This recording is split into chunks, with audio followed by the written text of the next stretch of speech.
দীর্ঘদিন পরে ভাঙড়ের মানুষের সুদিন ফিরে এসছে। আসেনি? এই মাঠে এই বক্তব্য দিতে পারতেন? এতক্ষণ 8-10টা মেরে দিয়ে সব কি গো শান্তির স্বস্তির নিঃশ্বাস পাচ্ছি। ভাঙড়ের মানুষ শান্তির সাথে আছে। ভাঙড়ের মানুষ এইটা বিনষ্ট হতে দেব না।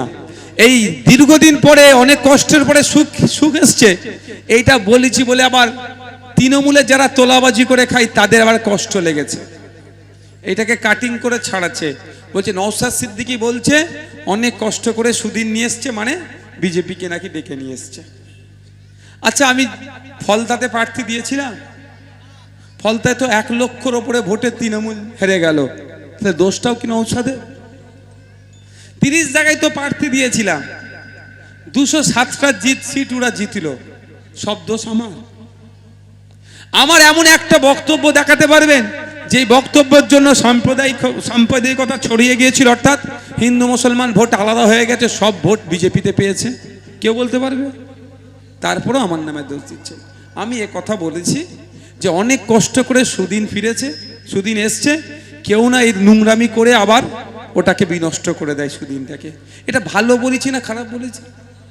আমার কাছে খবর এসেছিল ভোটে জিতার পরে ঠিক 4টে-5টার পর থেকে নতুন আইএসএফ সেজেছে ভাঙড়ে। এরও দোকানে তালা মেরে দেয়, একে মারা তাকে মারা, হুমকি দেওয়া চুমকি দিয়ে এই করতে শুরু করে দিয়েছে। ঠিক আছে, তখন আমার পার্টির ছেলেদেরকে ডাকলাম, ডেকে কড়া করে বললাম যদি এটা করে কিন্তু যেই নেতৃত্ব আছে যেই বুথে হবে তার কাছ থেকে ধরবো।